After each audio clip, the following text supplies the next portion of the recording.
Take what you can. Give nothing back.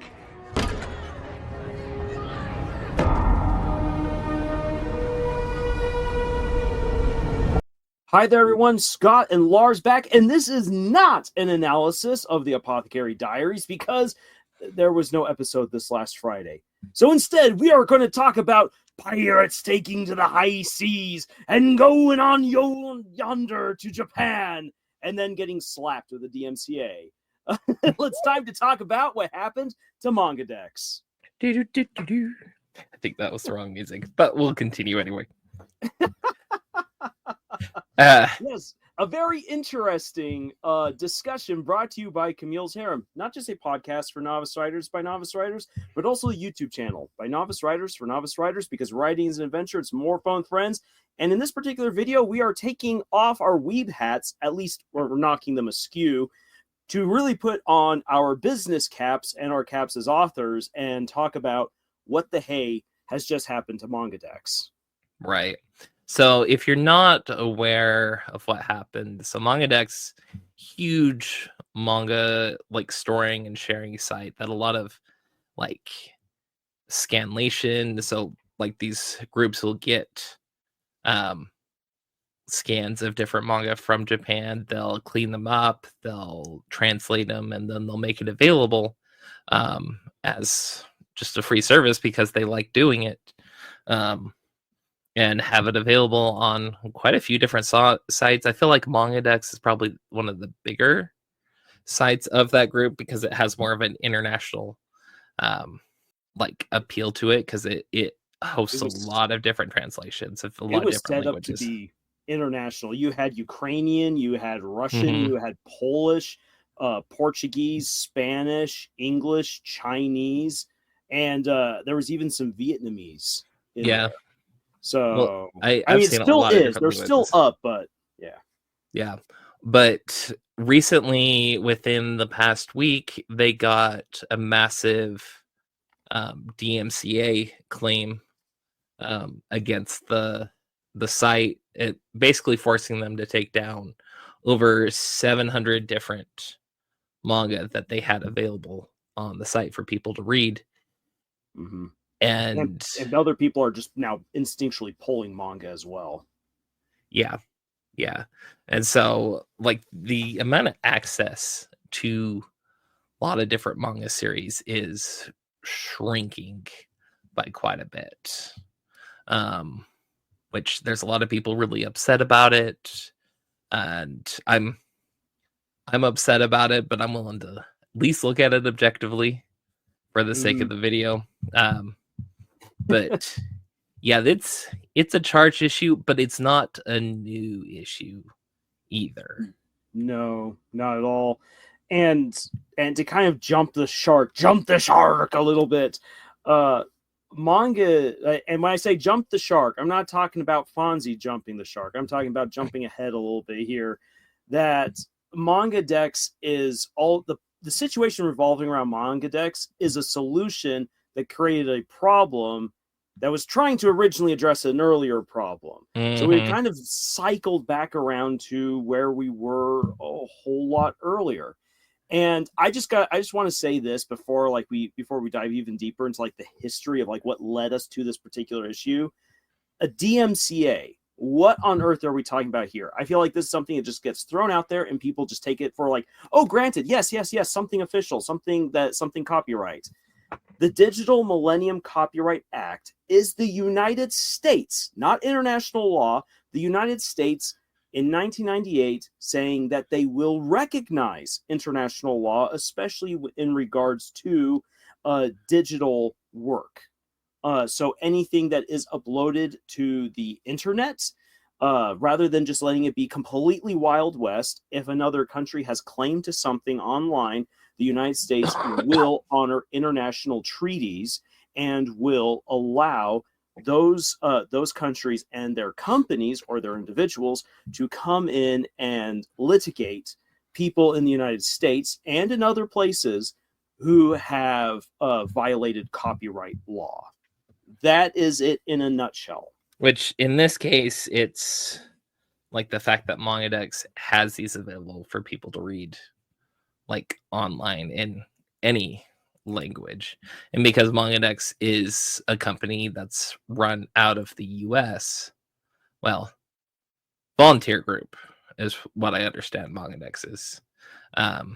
They like the DMCA has jurisdiction over that, and MangaDex on their end, their official response is they had to just go ahead and take it down because there's no point in trying to fight a losing legal battle in this case. Mm-hmm. Because whether or not we like it or agree with it, all of the people who are working on these scanlations were pirates, and luckily we're not hanging them because that would be awful. It would be awful, yes. Yeah, but let's as the historian here, let's talk a little bit about the history that leads us to this moment, and this requires an understanding of Japan that I think you, Scott, will have a much better grasp on than I do. But to my understanding, it is that the Japanese have largely, for the longest time, treated manga and anime, but in this case manga, since we're talking about MangaDex, as their thing. If people outside of Japan like it and want to buy it, hey, that's like the cherry on top of the cake. But otherwise, manga is for the Japanese. They gear it towards themselves. They want to sell to the Japanese. And so the manga industry is very, very reliant and structured towards its domestic audience. When foreigners begin getting involved, this causes all kinds of issues because that goes against some of the demographics and tastes that they've geared their works towards. This brings in outside money. And as we know, especially in recent history, outside money could mean countries or nations, aka China, trying to come in and taking over the full industry, which the Japanese do not want. So keeping everything in-house, keeping it domestic, protects everything. That's what they're geared towards. Those are the numbers that they best understand. We don't have to deal with all of those foreigners.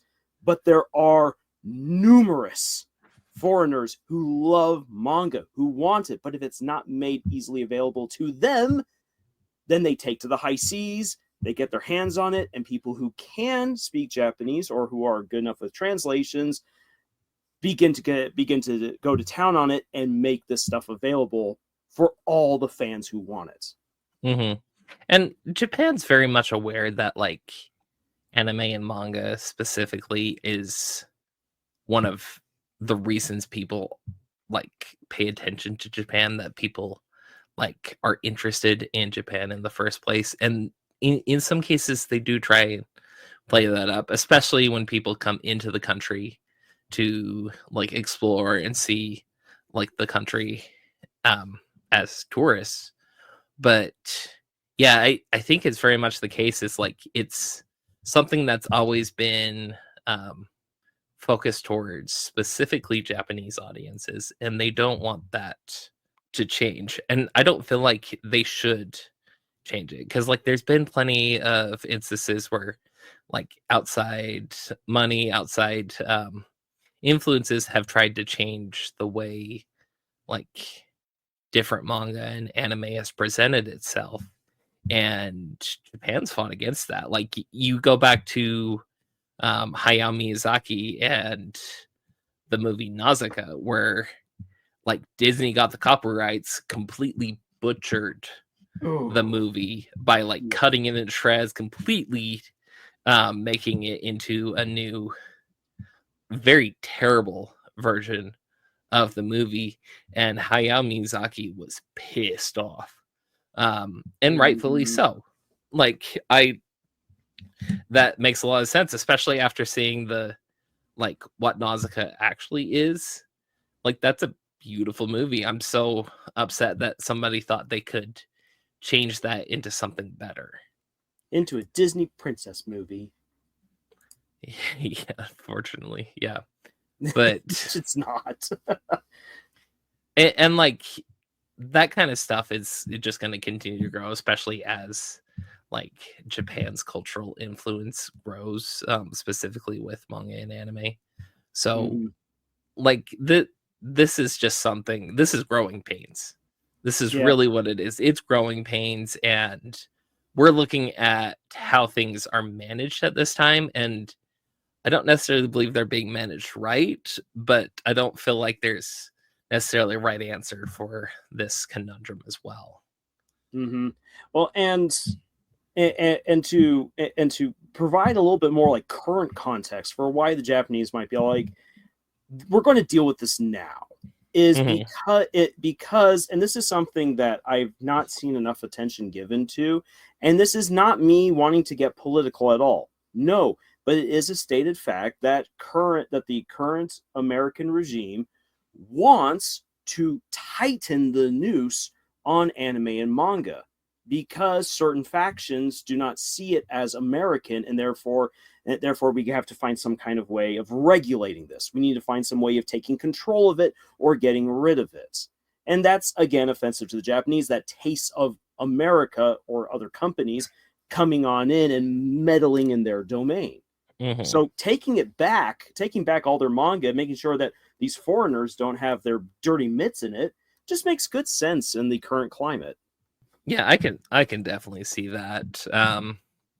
But like it's not something they can necessarily stop either, because there's so many people who are interested in it. And as I was telling you before, I have a background in outdoor recreation. I worked as a park ranger basically for 6 years.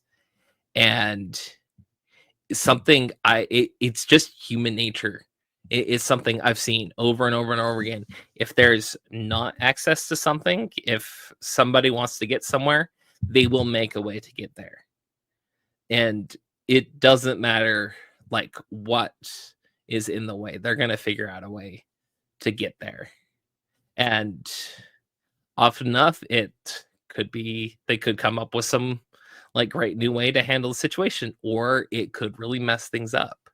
And this is a case where, because there wasn't an availability, there wasn't an option for people to get access to a lot of the manga they really like and love, they created a way to get access to that. And we've been like, it's been that way for 3-4 decades now, easily.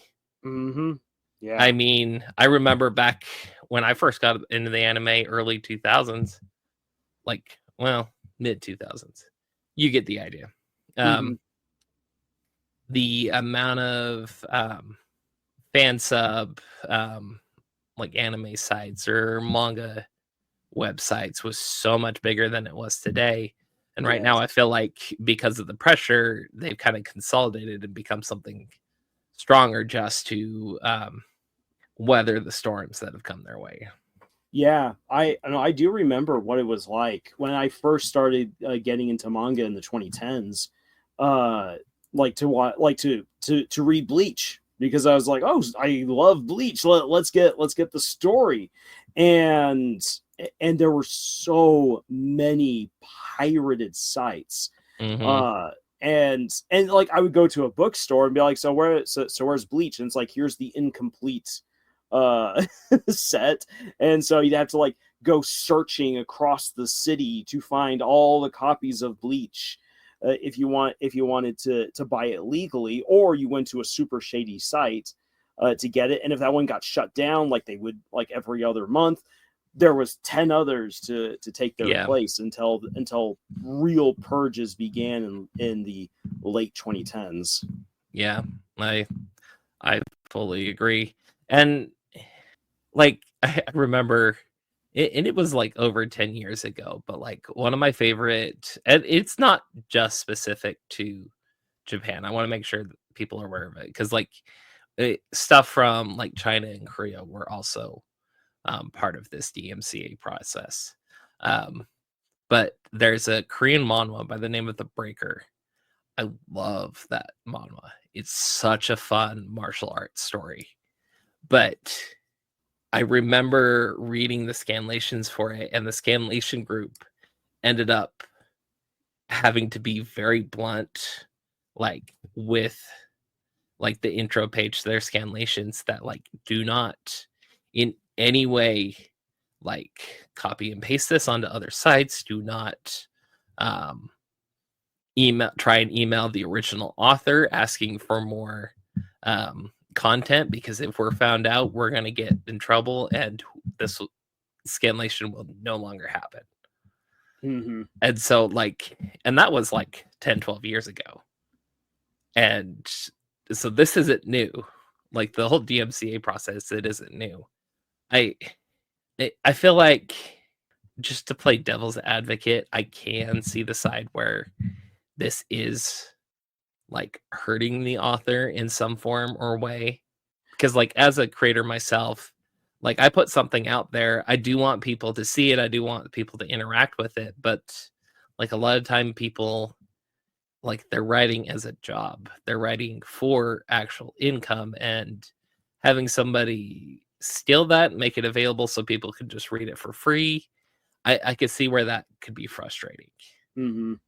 So let me actually provide an example of this. Mm-hmm. So Hunter's Guild, Red Hood Hunter's Guild, fantastic manga. Shonen should never have axed it, and this is where all of these different points that we've made kind of come together, at least for me in this particular example. So you've got Red Hood, which was trying to be something unique. And it definitely was. Therefore, it did not speak to the Japanese audience. It did not do well in polls, and so it was primed for the axe. And it got cut after 20 chapters, which was really, really sad, really sad to see. Pirated copies. It did have the official translation on Viz, which anyone could go read, but it was pirated versions that went out first to most people. And there was almost immediately a huge community that was like, what is this cool take, this cool gnarly action take on fairy tales with a muscle mommy? Sign me up. And there was, in the West, there was a huge push for people to legally buy as many copies as they could to try to communicate to Japan, hey, this is very popular. But because it was not popular in the Japanese polls, there was no incentive to continue the manga in Japan. Because again, that's their mentality.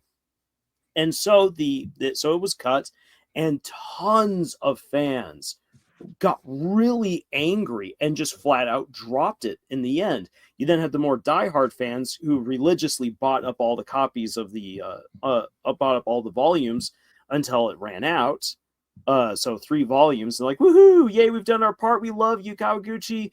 But there were a lot of people who just were burnt out, really angry, and were all like, I don't. And there were some people who said, I'm dropping Shonen Jump. Did they really drop it? I don't know. But let's say that some did. That means that potential customers overseas were lost, which is a loss of money for an up and coming mangaka. And I mean, good on him. He actually stuck it out, and he's now got another series that he just started. But that's really rough. Some people don't recover from that. Right. And so the thing is that having people from outside Japan, for instance, who are like, I do love your work, please keep going, you're amazing, and I'm trying to support you, it means something. And the problem is that it's coming through a pirated line of communication. And if it was made more available quicker, I think that more people would be willing to support Japanese creators legally. But because that access is just not there, as you said, people will blaze trails where they aren't supposed to. This is illegal to pirate this stuff. But you've got those pirates who say, "Yar, damn the torpedoes, full speed ahead, ha ha!" and crash and bash their way through every barrier imaginable to get their hands on those scanlations. Right. And this is a full-on international problem. We can't forget that we live in the US, so, and this kind of stuff's getting more and more popular. There's more access here than in a lot of other countries. And so it's frustrating for those people outside of the US who don't have actual licensed any way to officially interact with the story. And often enough with the story they love, like dearly love. So it's frustrating.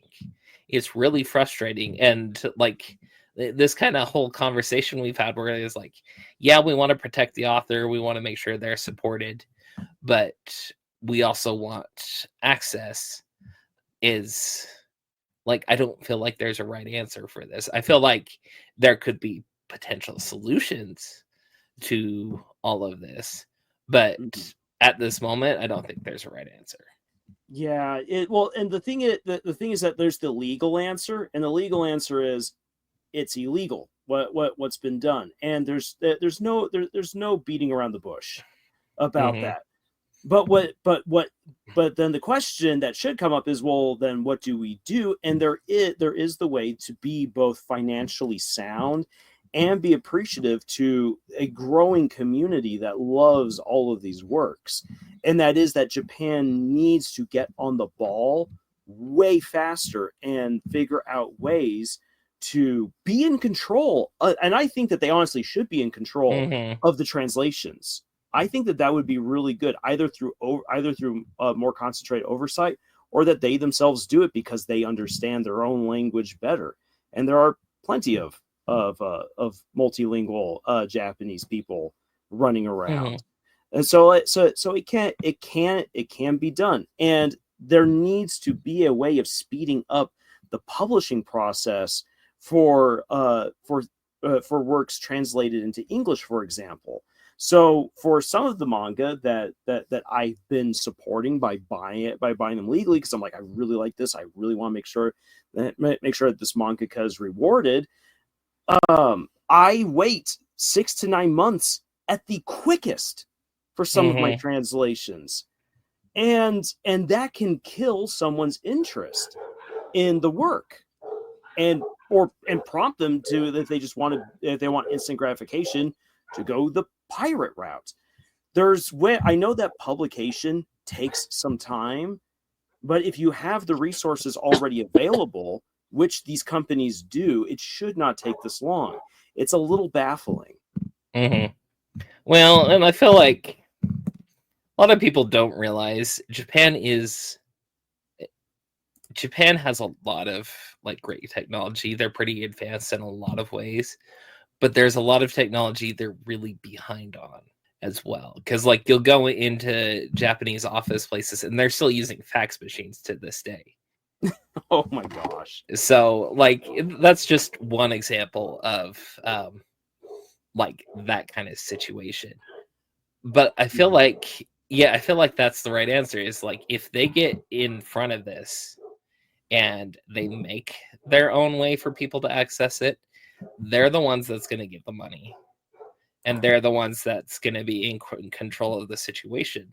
And I also feel like, and it might be, I think it's less likely that they're going to end up doing anything along these lines, but I feel like they should work with the scanlation groups, have like the ability for people to come in and translate it for them, and all of that work gets done for them. Yes. So, and there's going to be a lot of people who will volunteer because that's what they like to do. This is part of, like, this is something that helps them live, that helps them, like, that they find joy in. And so providing an official like option for that's actually going to help like the manga anime community and the author in general, I think that's something they should do. They should seriously think about doing anyway. And there are just some absolute, and the thing is this, is that there is the temptation to think that all of these translators are just crass pirates that are going about this the quick and easy way. But like, for instance, there's an anime that's coming out later this year, the Mikodono Sisters Are Too Easy, that does not, to my knowledge, does not have an official translation. But the people who've been working on the translation for the scanlations are just amazing with how good they get like all of the nuance of these crazy characters. It's such a fast-paced, high-octane, really funny manga that has so much going on, and they put in the effort. Like it's really incredible. And I just saw after this last weekend, they said, yeah, this is probably going to be the last one that we do, even though we've not been told to take this down. We just don't know if all this effort is going to be worth it if no one's going to be able to read our work, because they put in the work. Yeah. So yeah, there's so many ins and outs to this conversation, and it's a conversation that's been going on for years and years and years, because like if you're not going to give me access, I'm going to make my own, has been the go-to like sentiment on this for anybody outside of Japan. And like I know it's unpopular inside Japan, because when I was over there living there for 2 years on my mission, talking to actual Japanese people about this, they hate the idea of people like coming in and just reading stuff for free. But people would over there knew about the manga sites and the anime sites, and so they would go onto those sites, figure out a way to spoof the internet and go onto those sites so they could read that same manga for free. So like they're not blameless at the same time. I am fully aware of that. Yeah, well, like we said, this is a nuanced issue.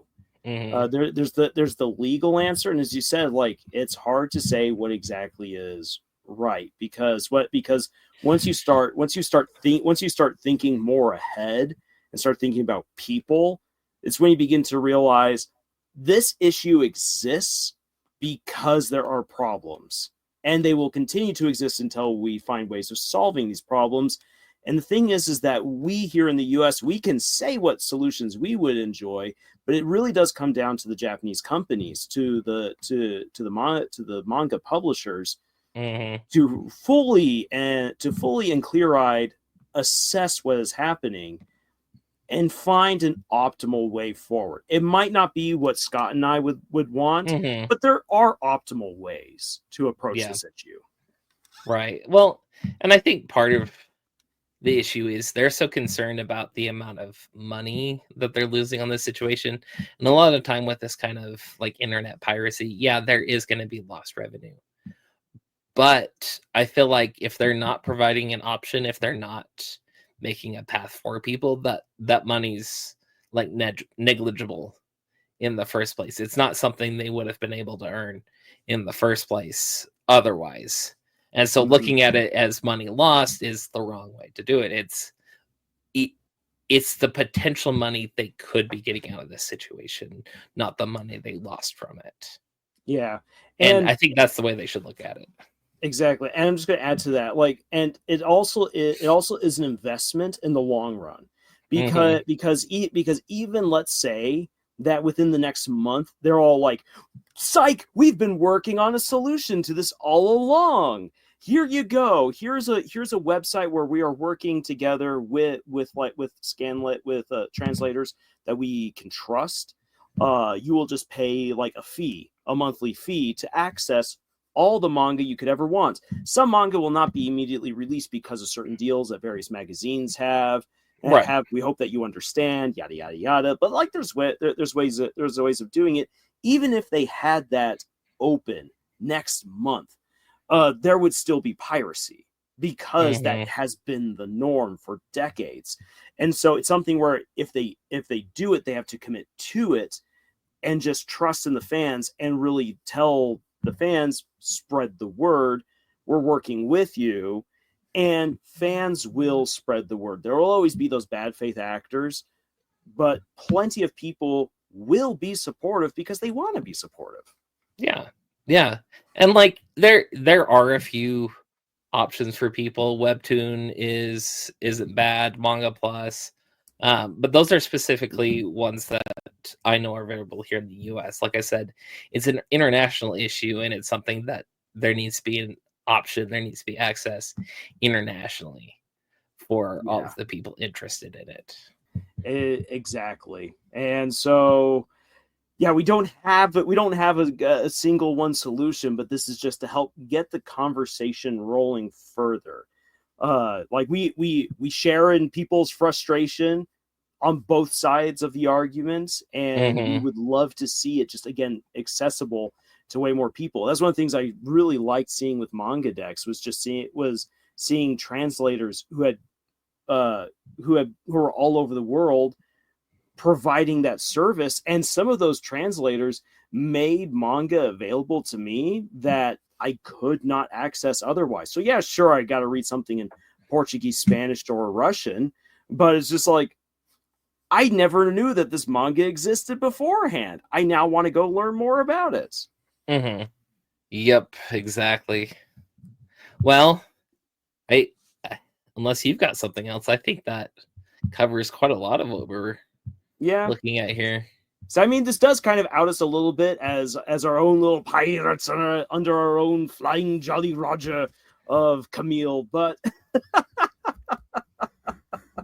this is honestly us just saying, yeah, here it is, honest conversation, which we hope that you've enjoyed if you've made it this far in the video.